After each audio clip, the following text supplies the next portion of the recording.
Bismillahirrahmanirrahim. Alhamdulillah hamdan katsiran tayyiban mubarakan fih kama yuhibbu rabbuna wa yarda. Asyhadu an la ilaha illallah wahdahu la syarikalah wa asyhadu anna Muhammadan abduhu wa rasuluh.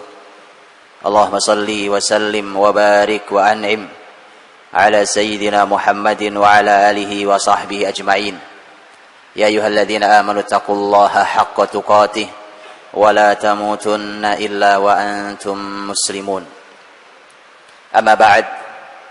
Seseriku dirahmati Allah Subhanahu wa taala, baik yang hadir di Masjid Al-Irsyad ini ataupun para pendengar.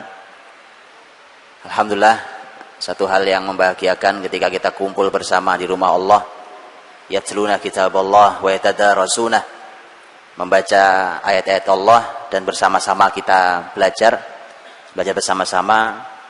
Mudah-mudahan kita mendapatkan kalimat berikutnya, karena janji berikutnya adalah Nabi SAW menyampaikan illa nazalat fihimus sakinah wa hafathumur rahmah wa dzakarallaha fi man indah, akan turun ketenangan, rahmat, malaikat menaungi, bahkan Allah akan menyebut-nyebut kita di sisinya.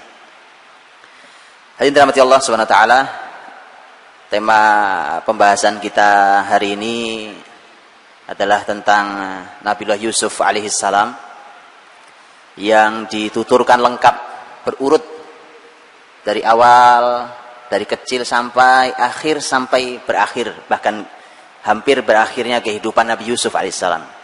Jadi ini adalah kisah yang dituturkan, totalnya ada 111 ayat, dan itu menuturkan tentang kisah satu orang manusia yang sangat mulia. Tentu waktu kita sangat tidak cukup untuk bicara tentang kebesaran surat ini dengan seluruh pelajaran yang sangat amat bermanfaat bagi kita semuanya. Sebelum saya memasuki ayat-ayatnya, kita akan selami bersama-sama mengambil mutiara hikmahnya. Akhir surat Yusuf, Allah Subhanahu wa taala berfirman, a'udzubillahi minasyaitonir rajim, laqad kana fi qasasihim ibrah liulil albab. Ma kana haditsan yuftara walakin tasdiqal ladzi baina yadayhi wa tafsila kulli syai' wa hudaw wa rahmah liqaumin yu'minun.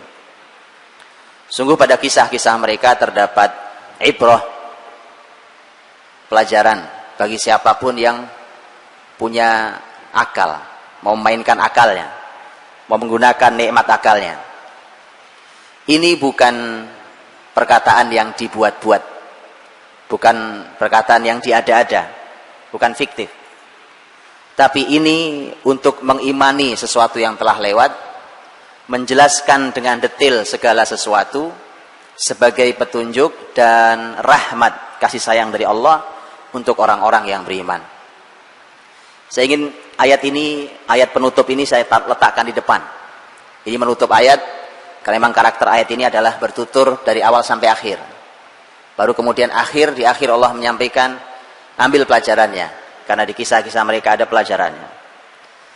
Dan Bapak Ibu dirahmati Allah, masalah di kita hari ini adalah bahwa kisah sejarah itu, yang pertama, kita senang dengan kisah fiktif, itu masalah besar di semua, hatta sampai di tayangan anak-anak kita.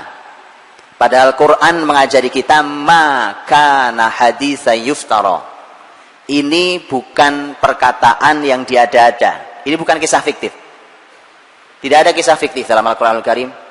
Nabi SAW tidak pernah berkisah fiktif. Sementara kita sangat senang dengan legenda dan dongeng. Ditambah lagi dengan tayangan anak-anak kita yang sangat bermasalah itu, yang tidak jelas sumbernya. Bagaimana orang bisa tiba-tiba berubah jadi robot, nah itu masalahnya, Pak.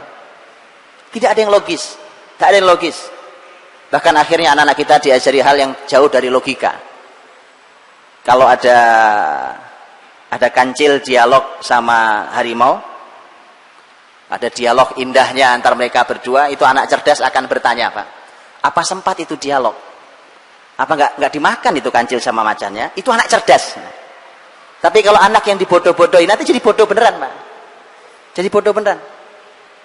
Karenanya Quran mengajarkan kita bukan dongeng, tetapi sejarah, kisah. Masalah di kita itu satu. Yang kedua masalah kita, hilangnya ibrah. Apa ibrah? Kata ibr, ain ba ra dalam bahasa Arab itu artinya nyebrang, Pak. Menyeberang. Ma'bar itu artinya jembatan. Ya, jembatan atau jalan. Mengapa sejarah disebut sebagai jembatan atau tempat penyeberangan? Agar bersambung antara kita yang hidup hari ini di 2015 ini, Pak, dengan di zaman masa lalu, di tahun manapun, di abad manapun. Nabi Yusuf kapan hidupnya? Jauh sebelum Masehi, jauh sebelum Nabi Muhammad SAW. Jadi kita diminta itu. Nah, masalah di kita putus jembatannya, Pak. Putus jembatan kita hari ini. Kita tidak kenal Rasul kita. Kok begitu, Pak? Kita pahlawan kita di sini, Pak, tidak tahu kita. Sejarah Surabaya ini yang benar bagaimana, kita tidak tahu sejarah sebenarnya. Mengoreksi sejarah Indonesia sampai sekarang tidak selesai, Pak. Tidak selesai. Kenapa? Karena takut kalau Islam yang muncul, Pak. Karena sejarah negeri ini adalah sejarah Islam. Mau diapakan pun sejarah Islam. Karena ini perjuangan muslimin. Karena itulah maka putus jembatan kita. Begitu putus jembatan kita, putus sekian banyak kebaikan. Akhirnya, begitu kita bicara sejarah, kita bicara tentang sesuatu yang membosankan. Seperti beliau sampaikan tadi, Pak. Membosankan, tidak menarik. Ditambah kalau belajar di sekolah atau di kampus, gurunya tidak menarik pula. Lengkap sudah penderitaan sejarah ini. Lengkap sudah, Pak. Saya bilang subhanallah. Coba untuk perhatikan. Saya tidak akan bicara panjang tentang sejarah karena itu bicara Nabi Yusuf tadi ini. Ini mukaddimah. Bahwa kalau kita coba kita lihat, cukuplah datanya, cukuplah buktinya bahwa sejarah itu istimewa hanya dengan satu poin. Sepertiga kitab suci kita, Al-Quranul Karim, isinya adalah sejarah. Sepertiganya adalah sejarah. Artinya Allah ingin panduan kita, hidup kita itu sepertiganya sejarah. Sepertiga sejarah. Yang pernah membangun generasi luar biasa. 1000 tahun lebih, ini peradaban terpanjang yang pernah ada dimiliki oleh satu bangsa, satu agama. 1000 tahun lebih. Muslimin dengan semua kebesarannya itu, ternyata itu dibangun dengan konsep sepertiganya adalah sejarah. Tanyakan sekarang ke pendidikan di negeri ini, baik di sekolah ataupun di rumah atau di kampusnya, berapa persen sejarah untuk membangun masyarakat anak-anaknya? Nyaris tidak ada, Pak. Nyaris tidak ada sejarah menjadi kurikulumnya. Makanya susah payah kita membangunnya, padahal Quran sudah mengajari, ajari, bimbing mereka dengan sejarah, mudah sekali mengarahkan anak-anak kita. Kita bersusah payah hari ini bicara karakter, tidak jelas tuh mau karakter apa sebenarnya, ya kan? Mau kemana arahnya, pakai apa, akhirnya salah jalan. Subhanallah, sepertiga Quran adalah sejarah, dan itu istimewanya, Pak. Karenanya kalau ada di antara antum yang kelak jadi menteri pendidikan, saya nitip, Pak. Wallahi, Pak, sepertiga panduan hidup kita adalah sejarah. Bagaimana ceritanya tiba-tiba dia tidak mendapatkan sebuah tempat yang cukup di anak-anak kita, untuk masyarakat setelah kita, untuk para pemimpin setelah kita. Hadirin dirahmati Allah Subhanahu wa taala. Dan surat Yusuf ini itu punya posisi yang istimewa. Setidaknya dari dua hal, Pak. Yang pertama adalah apa yang tadi sudah disampaikan tentang bahwa ini surat ini diturunkan Allah Subhanahu wa taala di tahun Amul Huzn. Tahun kesedihan. Tahun kesedihan itu tahun 10 kenabian. Jadi beliau Nabi Muhammad jadi nabi 10 tahun. Kemudian ada peristiwa yang membuat beliau sedih, bertumpuk-tumpuk peristiwanya. Wafatnya paman beliau, 3 bulan berikutnya wafat istrinya.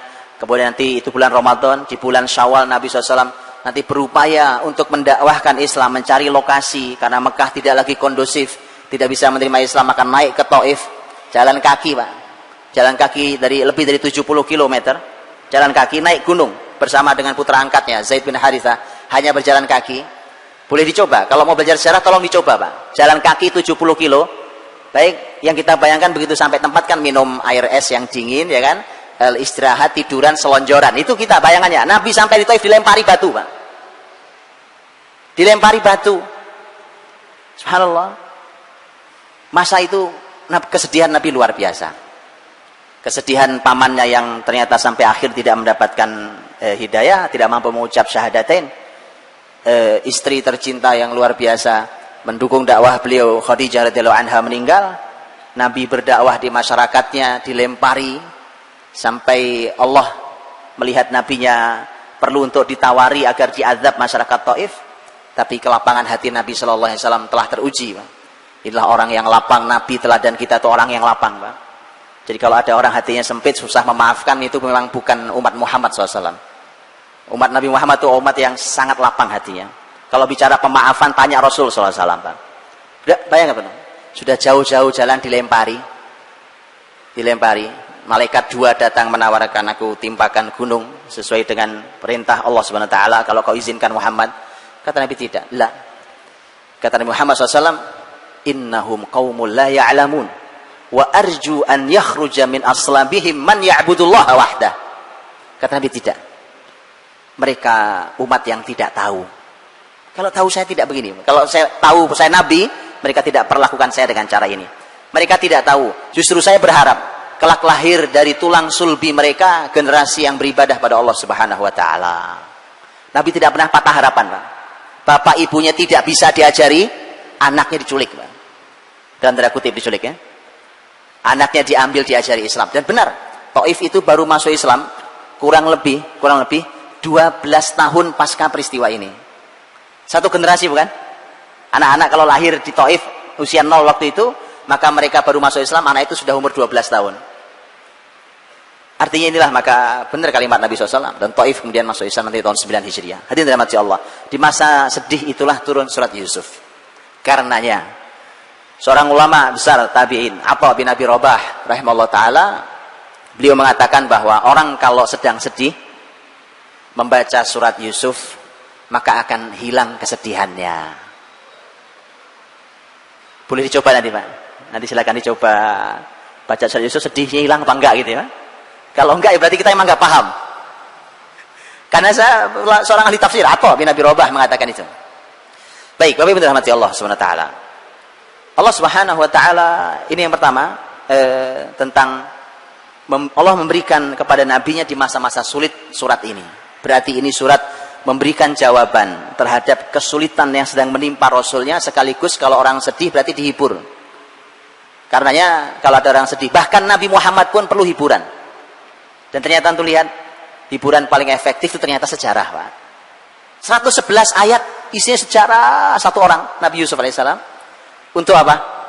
Menghibur nabinya. Tentu di dalamnya banyak sekali pelajaran yang nanti jadi hikmahnya.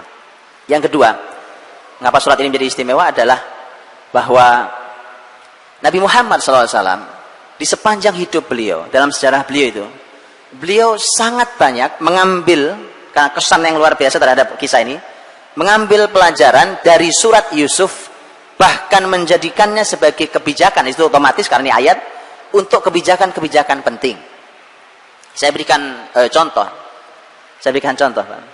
Nabi SAW ketika beliau sakit beliau menjelang meninggal itu, kan Nabi SAW berkata pada istri beliau, Mur Aba Bakar falya umman nas, tolong perintahkan Abu Bakar untuk menggantikan saya mengimami masyarakat. Nabi sudah tidak kuat keluar dari rumahnya karena sakit. Tapi waktu itu putrinya Abu Bakar radhiyallahu anha, yaitu istri Nabi Aisyah radhiyallahu anha, menyampaikan, Abu Bakar jangan jadi imam ya Rasulullah. Karena ayah saya itu kalau jadi imam tuh, Pak, itu Al-Fatihah susah selesainya, karena beliau itu orang yang mudah sekali menangisnya. Kemudian Nabi SAW mengatakan, Inna kunna sawahibu Yusuf. Kata Nabi, kalian ini kayak saudara-saudaranya Yusuf aja kerjaannya. Udah, segera perintah saja. Ya, Nabi mengatakan, kamu ini kayak saudara-saudaranya Yusuf aja. Dalam hal yang lebih penting dari itu, lebih besar daripada itu adalah ketika Rasulullah Shallallahu Alaihi Wasallam diberikan anugerah Allah Subhanahu Wa Taala fatham mubina, inna fatahna laka fatham mubina. Kemenangan besar Nabi SAW adalah Fathu Makkah tahun 8 Hijriah, ketika Nabi Shallallahu Alaihi Wasallam berhasil membuka Mekah, membersihkan dari kemusyrikan masyarakat yang mendapat hidayah. Begitu mendapatkan hidayah, antum sudah bisa bayangkan peristiwanya, bisa digambarkan, silakan dibayangkan. Beberapa pembesar yang masih hidup, orang-orang Quraisy yang dulu menyakiti Nabi SAW, yang dulu menghina Nabi SAW, bahkan ada yang hampir berniat membunuh Nabi SAW. Itu ternyata ketika Nabi sudah menguasai Mekah, terbayang oleh antum betapa gemetarannya mereka. Apalagi Nabi masuk Mekah itu, Nabi sempat mengumumkan orang-orang yang halal darahnya walaupun sedang bersembunyi di balik kiswah Ka'bah. Disebutkan nama-namanya, termasuk yang dihalalkan darahnya adalah Ikrimah, putranya Abu Jahal. Itu anak sama bapak sama, satu setel itu, Pak. Tapi subhanallah, Ikrimah nanti menjadi muslim yang mukmin yang sejati. Ikrimah lari, Pak, lari dari Mekah karena dia takut. Yang jelas, bayangkan betapa ketakutannya para pembesar Quraisy saat itu. Orang-orang yang dulu jahatnya luar biasa. Sudah ketakutan seperti itu, mereka sudah tidak punya kekuatan melawan. Dikumpulkan di samping Ka'bah. Nabi naik ke pintu Ka'bah. Bisa dibayangkan naik pintu Ka'bah. Pintu Ka'bah Nabi naik ke atasnya, di depannya pembesar-pembesar yang kumpul sedang gemetaran. Nabi SAW lihat cara bertanyanya, tambah membuat gemetaran. Mata dhunnun an yuf'ala bikum. Menurut kalian mau saya apakan kalian? Orang sudah gemetaran digitukan, atau bayangkan itu. Itu bagus tidak buang air kecil di tempat itu, Pak. Mata dhunnun an yuf'ala bikum. Akhirnya mereka ya tidak punya kalimat kecuali akhun karim, ibnu akhin karim. Engkau kan saudara kami yang baik. Kamu juga anaknya saudara kami yang baik. Orang kalah itu, Pak. Itu bahasa orang kalah ya. Dulu sombongnya luar biasa. Lihat kalimat Rasul SAW. Al-yaum aqul kama qala Yusuf li akhwati. Hari ini aku mau berkata seperti Yusuf berkata pada saudara-saudaranya. Pak, betapa surat Yusuf menjadi kesan yang luar biasa dalam kehidupan Nabi SAW. Ketika Nabi kan pertanyaannya, mau saya apakan kalian? Apa yang dikatakan Yusuf pada saudara-saudaranya di akhir kisah yang tadi dibacakan dengan menyentuh hati oleh ananda kita, oleh Muhammad, betapa luar biasa. Yusuf berkata, la tathriba alaikumul yaum yaghfirullahu lakum wa huwa arhamur rahimin. Hari ini kalian sudah tidak punya salah pada saya. Subhanallah. Allah ampuni kalian mudah-mudahan. Dialah Allah yang paling rahmat kasih sayangnya. Maka Nabi mengatakan, idhabu fa antumut tulaqa. Kata Nabi, pergilah kalian semua saya bebaskan, saya maafkan. Para ulama mengatakan inilah pemaafan yang paling besar. Karena Nabi SAW mampu memaafkan saat Nabi mampu membalas. Itu pemaafan yang paling besar. Baik. Nanti kita akan lanjut. Baik, bismillah. Alhamdulillah wassalatu wassalamu ala Rasulillah. Wa ba'd. Saudaraku dirahmati Allah Subhanahu wa taala. Mitra muslim hafizakumullah. Kita lanjutkan tentang kisah surat Yusuf yang kita belum masuk materinya dari tadi. Kita akan bacakan ayatnya dan kita akan ambil beberapa poinnya yang mudah-mudahan manfaat untuk kita semuanya. Allah Subhanahu wa taala membuka surat Yusuf dengan firman-Nya, a'udzubillahi minasyaitonirrajim. Bismillahirrahmanirrahim. Alif lam ra. Tilka ayatul kitabil mubin. Dan setelah pembukaan ini, maka Allah Subhanahu wa taala menyampaikan kepada kita tentang inna anzalnahu qur'anan arabiyyan la'allakum ta'qilun. Imam Ibnu Katsir punya perkataan penjelasan yang baik tentang ayat ini, luar biasa. Ketika beliau menyampaikan mengapa Quran harus berbahasa Arab. Kenapa Quran harus berbahasa Arab? Dan itulah mengapa pasti kita akan ada habisnya. Bahasa kita gampangnya kita akan mentok habis kalau tidak bisa berbahasa Arab, Pak. Itu sudah pasti. Karenanya Allah menyampaikan inna anzalnahu qur'anan arabiyya la'allakum ta'qilun. Mudah-mudahan kalian berakal. Makanya jadi pertanyaan, memangnya kalau tidak berbahasa Arab terus akal kita tidak ada begitu? Dijawab dengan sangat baik oleh Imam Ibnu Katsir dalam tafsir, silakan dibuka nanti. Bukan itu bahasan kita, tapi artinya bahwa Allah menyampaikan tentang Quran yang berbahasa Arab ini. Nahnu naqussu 'alaika ahsanal qasasi bima auhayna ilaika hadzal Qur'an.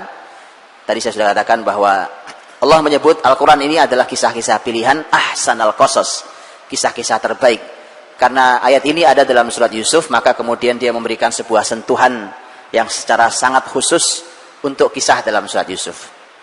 Ini juga saya tidak berpanjang kalam di bab ini, tetapi saya cuma ingin memberikan satu inspirasi bahwa Bapak Ibu, teman-teman yang punya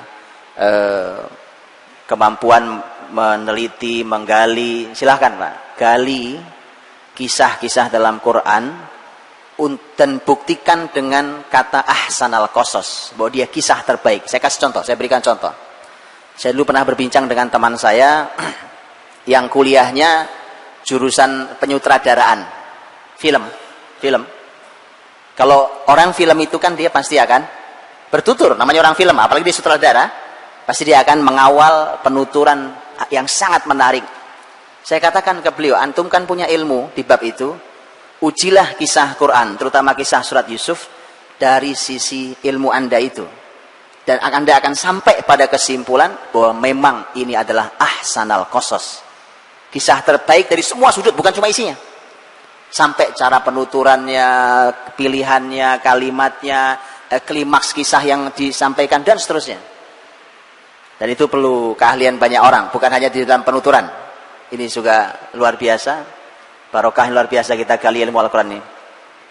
Barulah kemudian Allah Subhanahu wa ta'ala memulai kisah Yusuf, justru dimulai dengan kisah mimpi. Kita semua tahu itu. Idh qala Yusufu li abi, ya abati inni ra'aitu ahada asyara kawkaban wasyamsa wal qamara ra'aituhum li sajidin.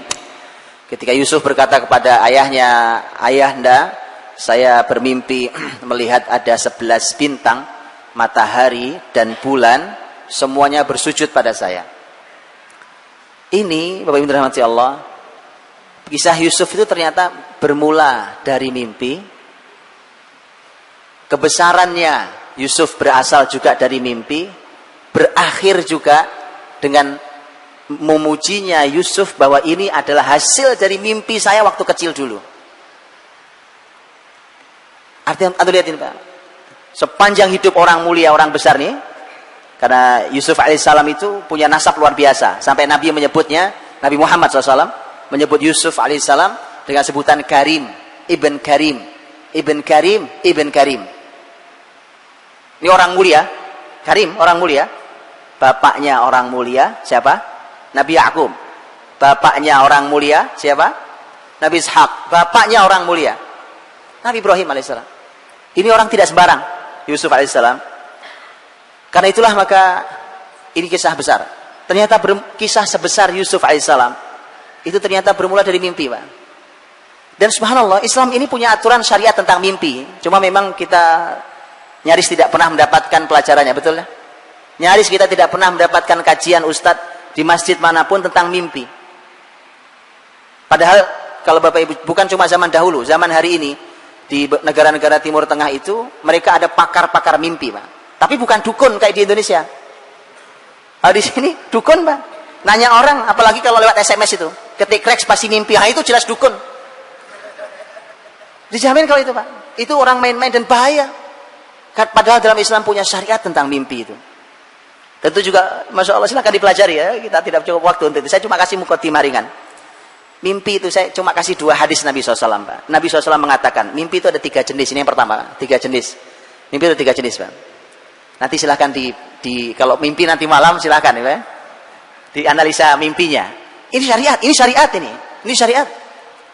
Yang pertama kata Nabi SAW, mimpi itu disebut sebagai mimpi yang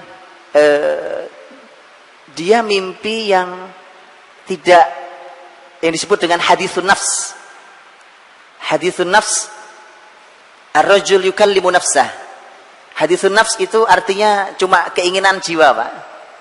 Keinginan jiwa, umpamanya begini, dari tadi siang kok Anda karena panas sekali Surabaya ini, kemudian pengen minum es, Pak. Nggak keturutan.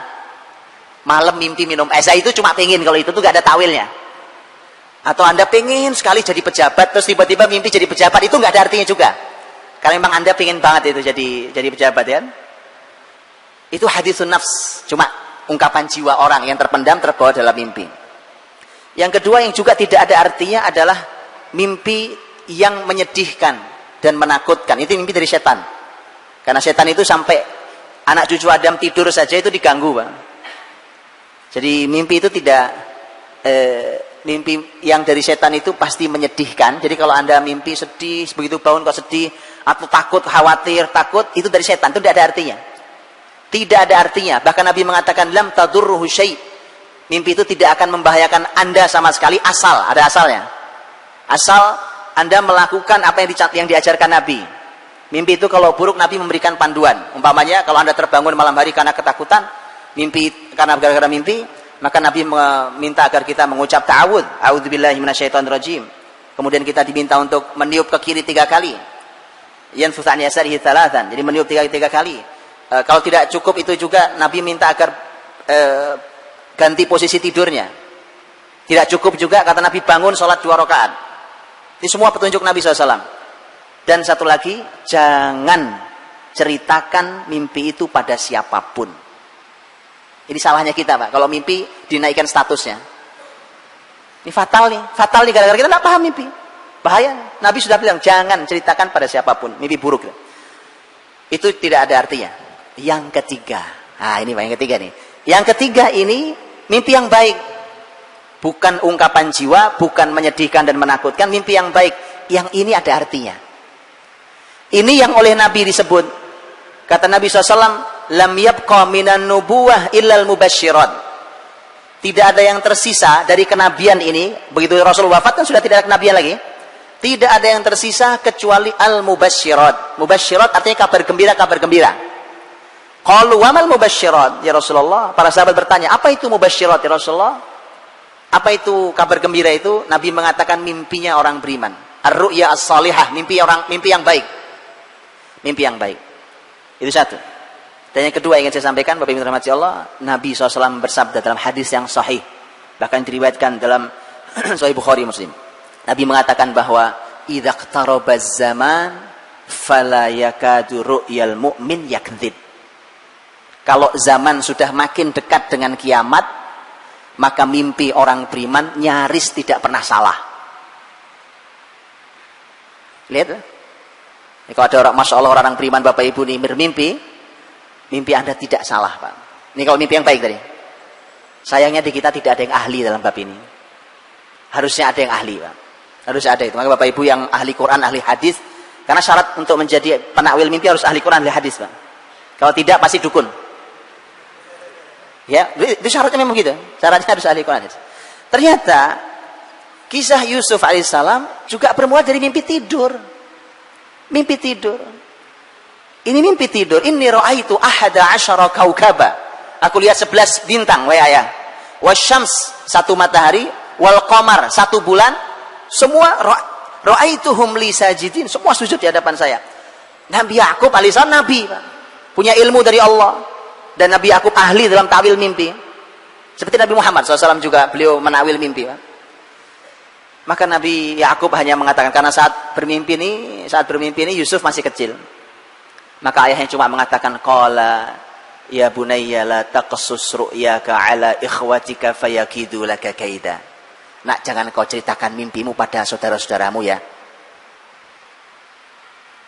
Ini pakai juga pelajaran, Pak. Mimpi yang baik itu juga tidak boleh diumbar. Mimpi yang baik boleh diceritakan, tetapi hanya kepada orang yang ahli ilmu, orang yang amanah, orang yang baik. Contohnya Yusuf berkisah kepada sang ayah, ayahnya Nabi. Tapi ayahnya langsung membatasi, kata ayah, jangan kau ceritakan pada saudara-saudaramu ya nak. Ini menarik. Loh, kenapa tidak boleh diceritakan kalau kisahnya baik? Betul, Pak? Karena ternyata kisah itu berhubungan dengan saudara-saudaranya. Karena 11 bintang itu para ulama mengatakan adalah saudara-saudara Yusuf yang jumlahnya 11. Kemudian matahari itu adalah ayahnya dan bulan itu adalah ibunya. Bapak Ibu pernah? Ini inspirasi menarik. Bahwa laki-laki adalah matahari dan perempuan adalah rembulan. Pernah tahu? Ini ayat saya, Pak. Tahu bedanya matahari dengan rembulan, Pak? Quran bicara, saya tidak bicara tentang itu yang suka buat syair, silakan buat syair ya kan itu. Saya bicara tentang Quran, Pak. Quran menyampaikan salah satu bedanya dengan antara rembulan dan matahari adalah berbicara tentang masalah kalau cahaya rembulan Allah menyebutnya dengan nur. Kalau cahaya matahari disebutnya dhiya. Jadi sama-sama cahaya atau sinar, tapi saya tidak tahu kalau dalam bahasa Indonesia sinar atau sama cahaya itu sama apa tidak, artinya saya nggak paham. Tapi yang jelas dalam bahasa Arab berbeda sekali antara dhiya dan nur. Ya, Bapak itu tahu salah satu bedanya? Ada banyak pembahasannya, tapi salah satu bedanya adalah kalau cahaya matahari itu menerangi tapi pakai panas. Kalau cahaya rembulan, Pak, itu menerangi tapi tidak ada panasnya. Bapak Ibu tahu, Nabi menyebut as-sholatu nur. Salat adalah cahaya, tapi menggunakan kata nur. Karena salat itu menerangi tapi nggak pakai panas, Pak. Tapi kalau kesabaran, as-sabr, kesabaran itu adalah dhiya. Kesabaran itu cahaya juga, Pak.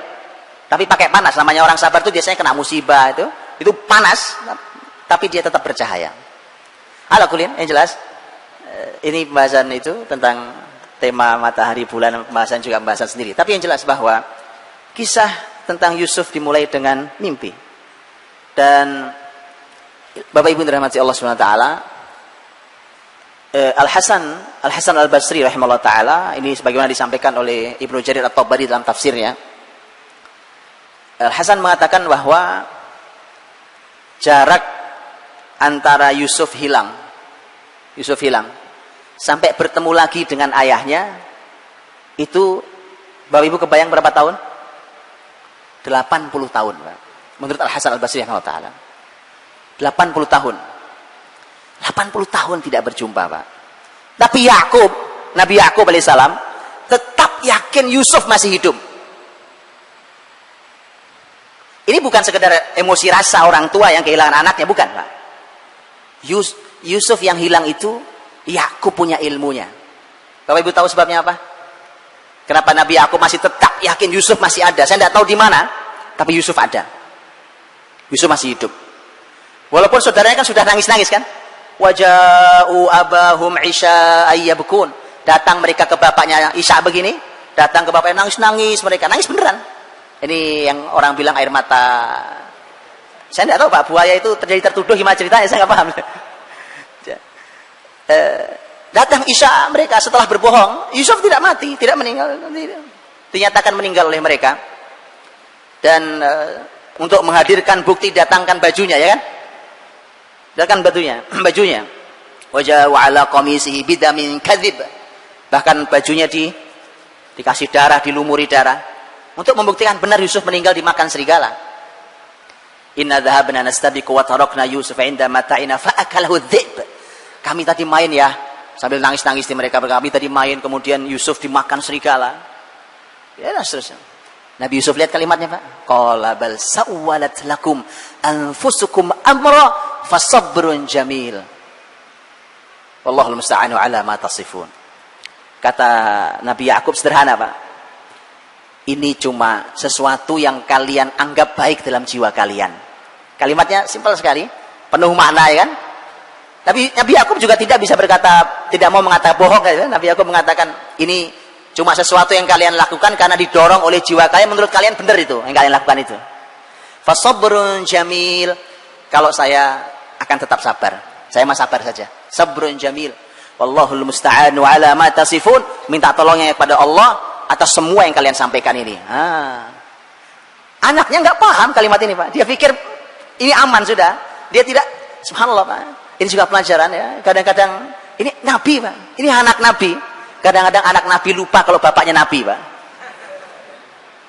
Hati-hati jadi ustaz, Pak. Jangan sampai lupa. Bapaknya ustaz, Pak. Bapaknya Masya Allah ahli ilmu, orang soleh, gitu. Jangan sampai anaknya tidak sama kayak bapaknya, Pak. Dia lupa kalau bapaknya nabi, bapaknya terima wahyu dari Allah SWT, bapaknya orang cerdas diberi ilmu Allah. Baik. Apa yang membuat Nabi Yakub tetap yakin Yusuf masih hidup padahal sudah berpisah 80 tahun? Mimpi, Pak. Bukankah Yusuf di usia kecilnya sebelum hilang bermimpi? Betul? Sampai Yusuf hilang, mimpi itu belum terbukti. Dan mimpi itu pasti terbukti, kata Yakub. Begitu. Makanya, ini pasti nggak benar. Pasti tidak benar. Hati-hati, Pak, ya. Bohong mudah dibongkar dengan cara yang oleh ahli yang sangat sederhana, ya kan? Jadi, jangan bohong, Pak. Jangan aja. Maka Nabi SAW mengatakan, al-mu'min la yakdzib. Kata Nabi, orang beriman tidak pernah bohong, Pak. Berbuat dosa, ya mungkin. Ya, orang khilaf, apa, berbuat dosa. Tapi bohong tidak. Bohong tidak, Pak. Jadi karena mimpi itu. Dan mimpi itulah yang kemudian nanti mengantarkan Yusuf. Karena lihat Al-Quran Al-Karim. Ketika Quran mengatakan ketika Yusuf diambil, dibeli. Wa qala alladhi ishtarahu min misri imra'atihi akrimi mathwah. Ketika Yusuf ditemu itu kan dibeli sama Aziz Misr. Aziz Misr. Nanti di sini ada beberapa kalimat, Pak. Ada Aziz, ada Malik. Ini beda. Kalau Aziz itu salah satu penguasa, kalau Malik itu raja Mesir. Ini salah satu penguasa Mesir. Disebutkan dalam tafsir Aziz ini posisinya adalah memang bagian ke ekonomi, Pak. Jadi ini memang kurang lebih menteri ekonomi lah, Pak. Kurang lebih, Pak. Ini raja, ada Malik raja. Ini juga dahsyat, Pak. Sebelum saya lanjutkan kisah, mumpung saya ingat kata Malik, Pak. Ini mukjizat Quran. Dan bukti bahwa Quran ini cara menggali kisahnya Bapak Ibu tidak sama dengan buku sejarah. Kalau buku sejarah itu kalimatnya yang nyusun ahli sejarah. Baik, dan tidak mukjizat kalimatnya. Kalau Quran itu mukjizat kalimatnya. Makanya Quran itu, ini mukjizat kalimat, mukjizat Quran. Kadang-kadang Allah ingin menunjukkan ilmu sangat penting, ilmu sangat besar hanya dibalik satu kata, kadang-kadang dibalik satu huruf. Itu Quran, Pak. Nah, kalau Bapak Ibu belum bisa menemukan itu, tolong belajar Quran lagi. Betulan, Pak. Ini tidak sulit. Ini bukan harus ulama tafsirnya ada. Ini Muslim semua bisa. Muslim semua bisa asal mau belajar Qurannya. Bisa, Pak. Saya kasih contoh. Di Quran di surat Yusuf ini Allah Subhanahu wa taala berfirman tentang kata raja. Wa qala al-malik. Al-malik artinya raja. Inni ara sab'a baqaratin simani yakuluhunna sab'un hijafu wa sab'a sumbulatin khudri wa ukhra yabisat. Kisah mimpinya. Jadi raja menceritakan mimpinya, aku melihat mimpi begini. Oke. Para ulama membahas mengapa Al-Qur'an menyebutnya dengan sebutan Al-Malik, raja. Bukankah yang sedang dibicarakan adalah penguasa Mesir? Betul ya? Kalau penguasa tertinggi Mesir, apa nama gelarnya? Firaun. Firaun itu gelar. Kenapa di sini Malik? Dan Bapak Ibu perlu pahami, Bapak Ibu ketika membuka Injilnya sekarang, mereka menggunakan kata Firaun, bukan raja. Quran yang menggunakan kata raja, bukan Firaun. Lihat bedanya. Injil ini bukti bahwa itu kitab suci yang sudah diubah-ubah, Pak. Injil menyebutnya Firaun. Zaman Musa disebut juga Firaun. Quran membedakan. Quran bicara tentang Musa, apa sebutannya? Firaun. Tapi bicara tentang Yusuf menyebutnya Raja Al-Malik. Para ulama membahas, Pak. Dan ternyata ini mukjizat. Ternyata ilmu pengetahuan hari ini membuktikan bahwa Yusuf ada di zaman ketika bukan Fir'aun pemimpinnya. Fir'aun itu, Bapak Ibu rahmati Allah, itu agak belakangan mimpin Mesir dibandingkan raja. Jadi Mesir itu sempat mengalami masa yang mimpin bukan orang asli Mesir. Orang asli Mesir itu yang memimpin nanti baru dapat gelar Fir'aun. Tapi itu munculnya belakangan. Sebelum itu pemimpin-pemimpin Mesir itu nama disebut diungkap dalam sejarah namanya Hyksos. Hyksos itu arti sebenarnya itu adalah para penggembala yang jadi raja. Dan itu dari masyarakat Amalikoh atau masyarakat Arab yang memimpin Mesir itu. Jadi bukan orang asli Kipti, bukan orang Egypt asli. Dan karena itulah maka Allah ingin menyampaikan kepada kita semua hanya dengan satu kata, Al-Malik. Dengan satu kata, Al-Malik. Jadi kalau saya uraikan jadi begini, ini kalau bahasa saya. Lihat, dengan satu kata mukjizat Quran Al-Malik kalau diuraikan jadi begini. Menunjukkan bahwa di zaman Yusuf berada di Mesir, penguasanya bukan asli orang Mesir, bahkan sebelum masa Fir'aun hadir, penguasanya disebut namanya Heksos. Heksos itu artinya penggembala, penggembala yang memimpin. Itu ada yang mengatakan dari masyarakat Amalikoh, ada yang mengatakan dari masyarakat Arab. Jadi panjang banget kan? Hanya dengan sebutan satu kata, Al-Malik. Ini Quran, Pak. Ini Quran. Dan beginilah khas Quran dalam menuturkan apa saja. Baik, itu Al-Malik ya. Kembali bahwa ketika dibeli oleh Aziz, yang beli itu bukan raja, yang membeli adalah Aziz Misr. Aziz Misr yang disebutkan bahwa dia adalah memang bagiannya adalah bagian ekonomi di Mesir saat itu, diamanahinya sebagai bagian ekonomi. Itu yang membeli Yusuf, yang nanti Yusuf digoda sama istrinya. Nah itu, digoda sama istrinya. Dan ternyata diambillah jadi anak. Di ayat itu Allah berfirman, wa kadzalika makkanna li Yusufa fil ard wa linu'allimahu min ta'wilil ahadits. Begitulah kami teguhkan, kami kokohkan posisi Yusuf di muka bumi, dan kami ajarkan kepadanya takwil mimpi. Balik mimpi lagi kan? Balik, ada dua kata, Pak. Yang pertama adalah untuk tamkin. Tamkin. Yusuf akan dibuat kokoh, orang besar, punya posisi besar, itu tamkin. Kuat sekali Yusuf. Padahal waktu dibeli ini posisinya masih budak. Lihat subhanallah. Allah sudah katakan, dia kelak jadi orang besar. Sekarang sih posisinya budak. Itu Bapak Ibu. Makanya orang itu tidak boleh hanya melihat apa yang terjadi hari ini. Ada orang susah, ada orang sengsara, ada orang anak nggak pinter, ada apa segala macam. Subhanallah, kita tidak hidup hari ini. Anak-anak yang biasa, yang tidak mampu, yang apa segala macam. Anda tidak pernah tahu apa takdir dia di kemudian hari.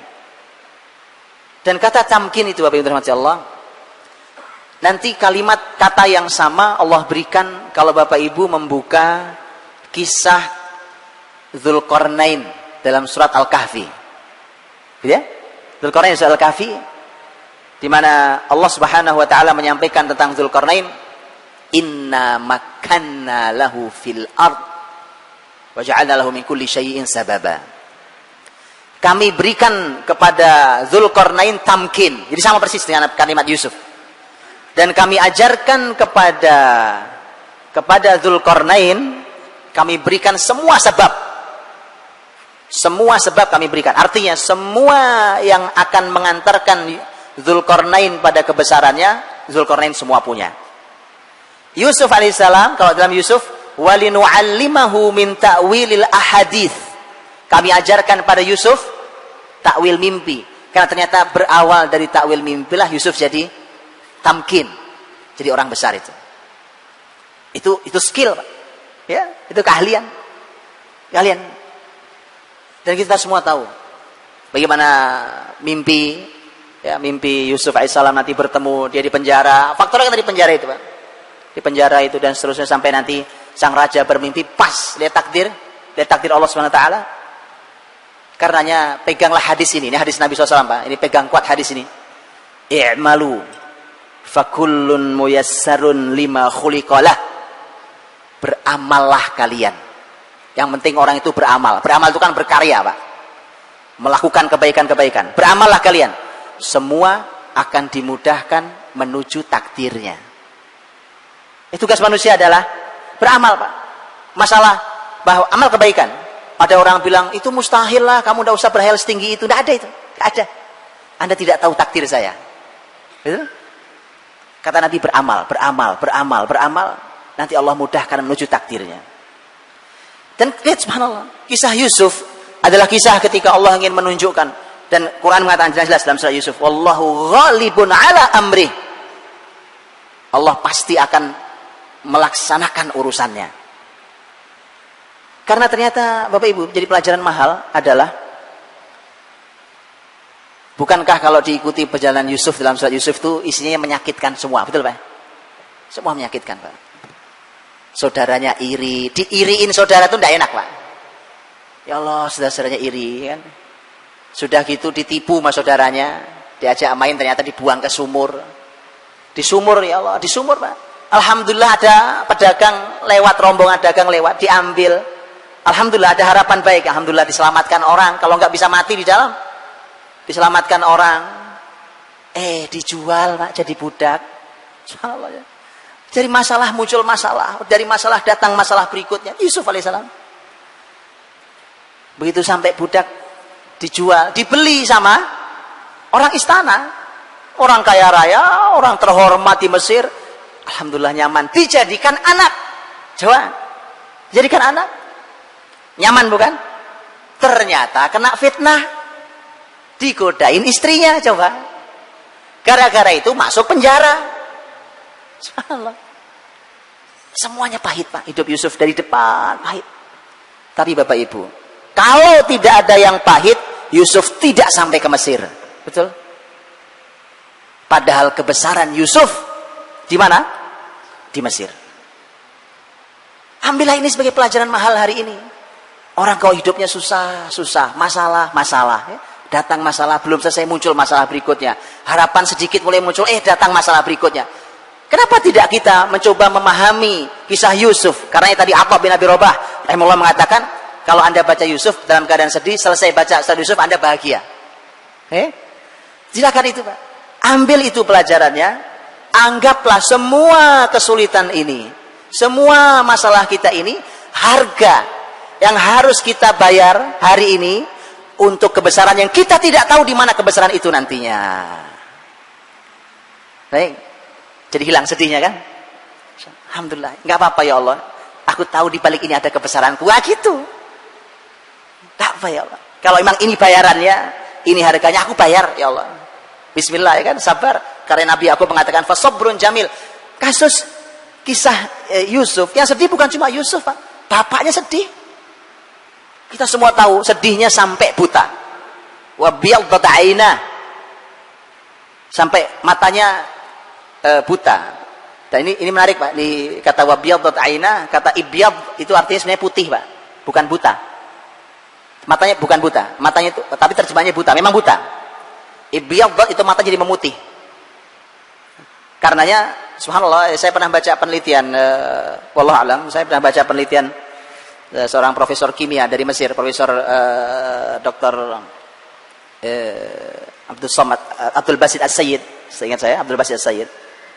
Beliau mengatakan bahwa ternyata memang kisah butanya Yakub alaihissalam itu menjadi inspirasi besar untuk beliau meneliti. Ternyata memang kuncinya mengapa sampai buta itu, dan oleh beliau katakan itu katarak, kata beliau, di katarak itu berawal dari kesedihan yang luar biasa.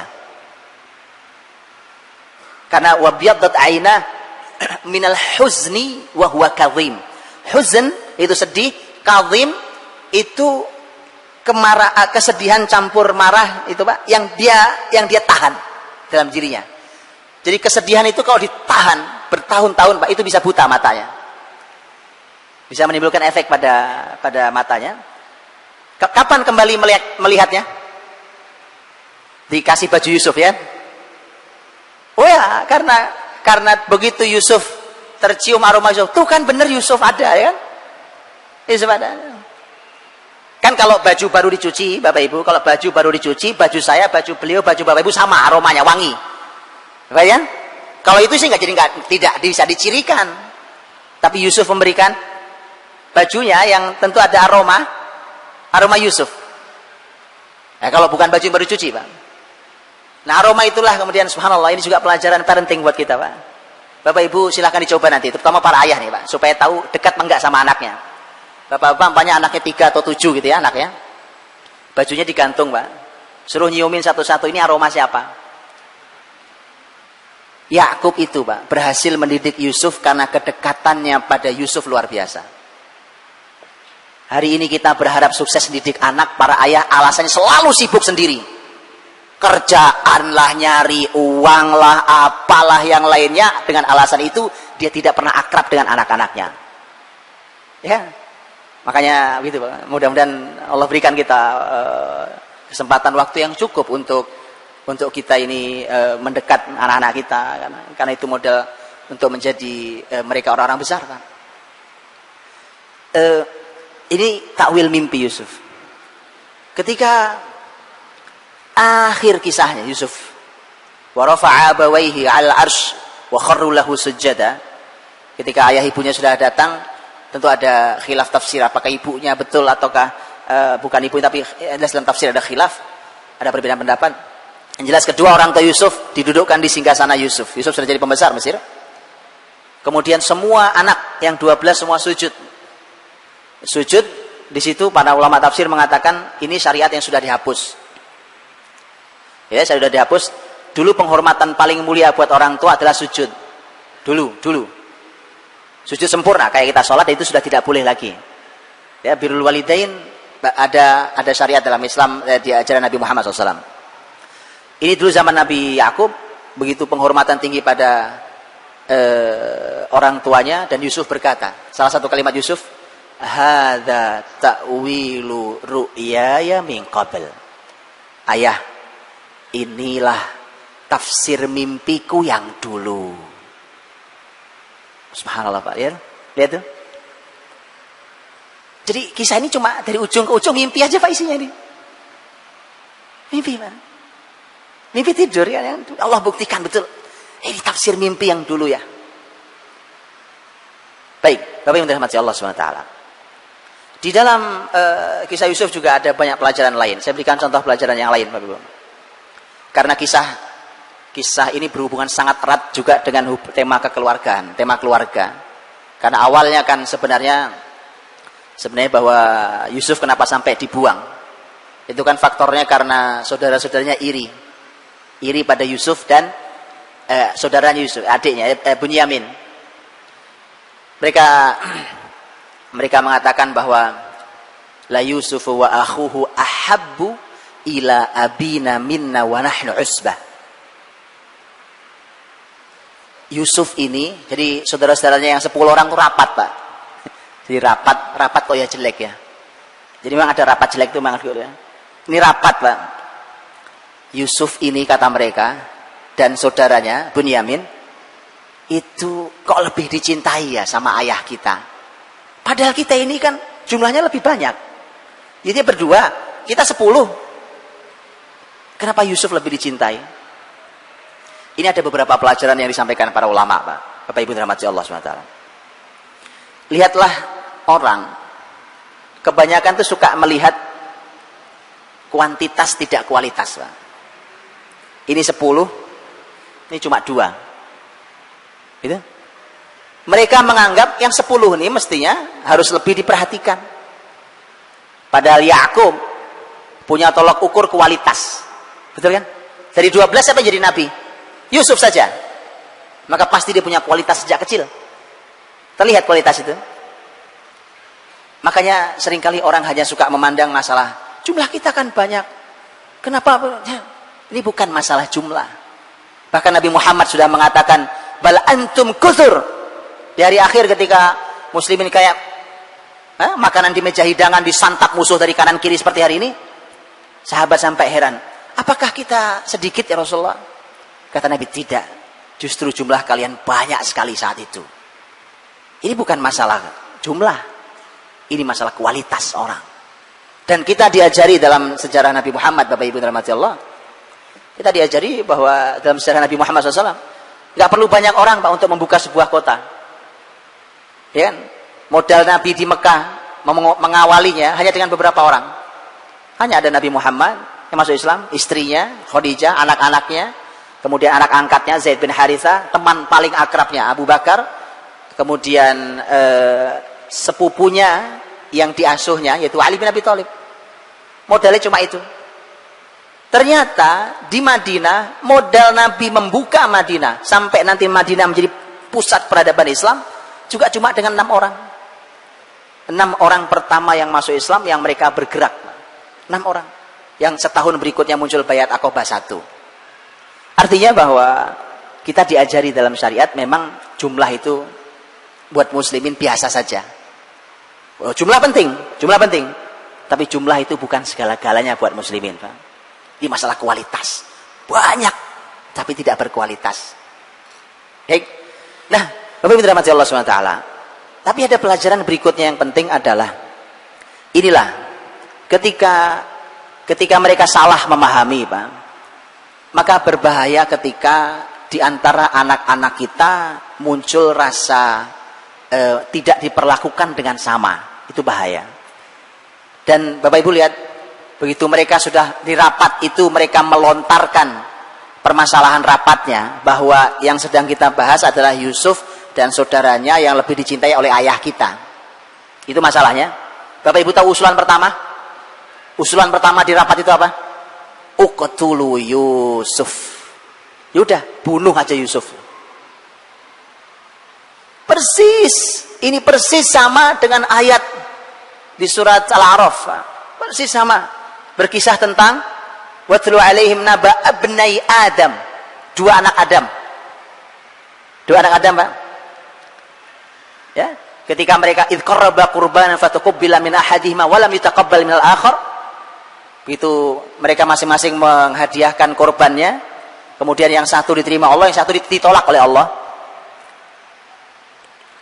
Ternyata yang ditolak marah kepada yang satu lagi, kan? Kita tahu kisah Qabil dan Habil. Apa kalimat pertamanya? Qala la aqtulannak. Aku bunuh kamu. Coba lihat. Yang muncul pertama bunuh. Bapak Ibu tahu sama apa persamaannya? Pertama sama-sama niat pertamanya membunuh. Tapi ternyata memang ada ikatan yang sama, sumber bersama. Mengapa saudara-saudara Yusuf ide pertamanya membunuh? Mengapa satu anaknya Adam alaihissalam juga idenya membunuh saudaranya? Karena sumber masalahnya sama, yaitu hasad, dengki. Imam Ibnu Qayyim rahimahullah taala, sampai beliau mengatakan begini, dengki itu, hasad itu adalah dosa pertama di langit dan dosa pertama di bumi. Apa di langit, Pak? Oh, di langit ada dosa. Hah? Iblis. Dia dengki. Saya suruh sujud pada Adam. Ana khairum min, khalaqtani min nar wa khalaqtahu min tin. Kata iblis, aku lebih mulia daripada Adam. Adam ya Allah kau ciptakan aku kau ciptakan dari api, Adam kau ciptakan dari tanah. Enggak tahu logika iblis dari mana. Kalau api lebih baik daripada tanah itu saya juga enggak tahu. Tapi yang jelas logika dipakai aja logikanya, kan? Hasad, dengki. Dan di bumi adalah kisah anak Adam alaihissalam. Bapak Ibu terima. Jadi itu makanya menjadi pembahasan yang juga harus diperhatikan, karenanya Nabi Muhammad SAW ketika beliau diminta untuk bersaksi, ada orang tua yang memberi hibah kepada salah satu anaknya, Nabi diminta jadi saksi. Nabi nanya, apa semua anakmu kau beri hibah yang sama? Dia bilang tidak ya Rasulullah. Maka Rasul menjawab, apakah kamu mau aku bersaksi pada kemaksiatan? Ini enggak benar. Perlakukan anak yang sama. Walau hati kita ini bukan punya kita, Pak. Kadang-kadang kita lebih cinta pada yang salah satunya. Tapi perlakuan fisik harus sama. Harus sama. Dan karena Nabi mengatakan itu. Dan ujungnya Nabi mengatakan, bukankah kamu ingin kelak mereka sama dalam bakti mereka padamu? Betul kan, Pak? Kalau kita punya anak 5, kan kita pengen semuanya bakti sama. Baktinya, betul? Makanya perlakukan mereka yang sama. Ini pelajaran mahal tentang parenting, Pak. Nah, Bapak Ibu dirahmati Allah.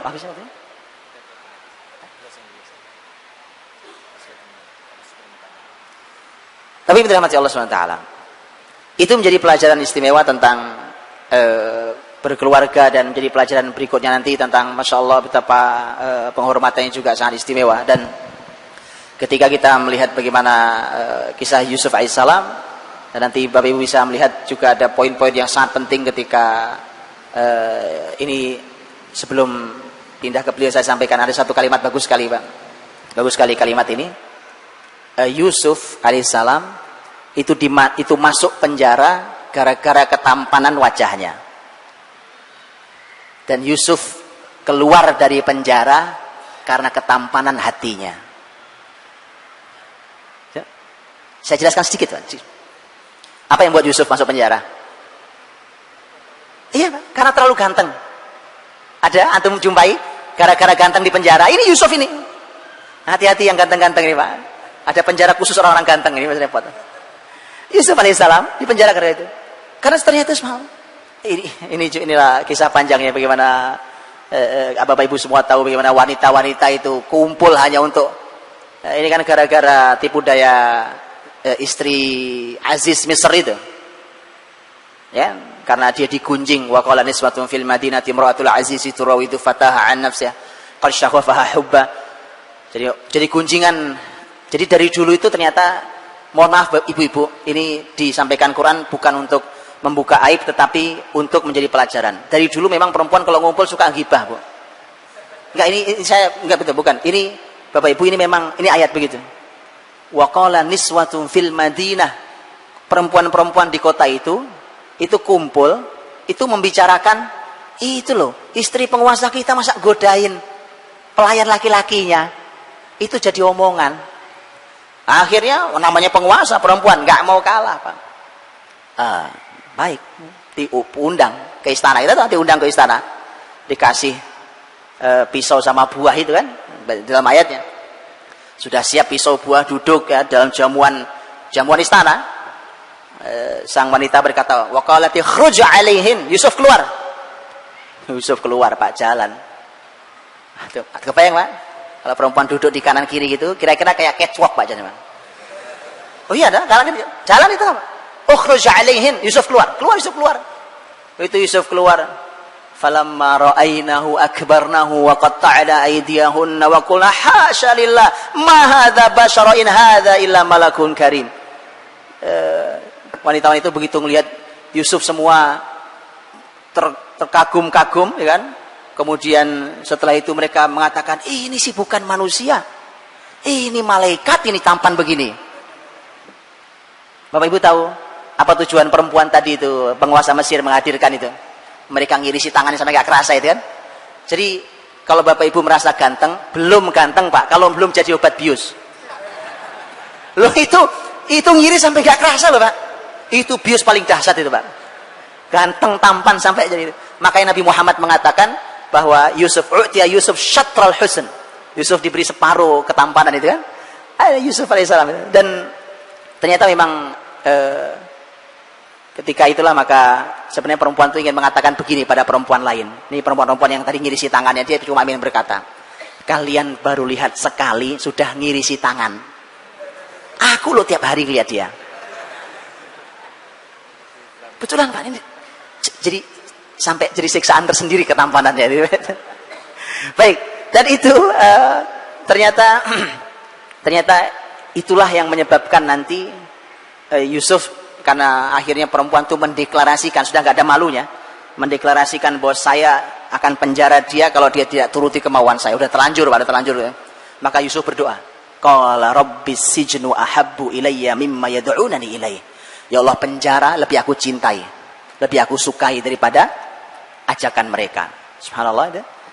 Makanya Yusuf masuk penjara gara-gara ketampanan wajahnya. Tapi dia keluar dari penjara gara-gara ketampanan hatinya, karena berawal dari obrolan dia dengan dua orang pemuda yang di penjara itu kan, yang nanya tentang mimpinya dua-duanya. Yang satu pemberi minum raja, yang satu pemberi makan raja. Kisahnya panjang tapi yang jelas dan itulah nanti yang menyebabkan sang raja tahu di penjara ternyata ada orang namanya Yusuf, ahli dalam takwil mimpi. Itu ilmu dia. Dan dua orang bertanya pada Yusuf itu bermula dari inna naraka minal muhsinin.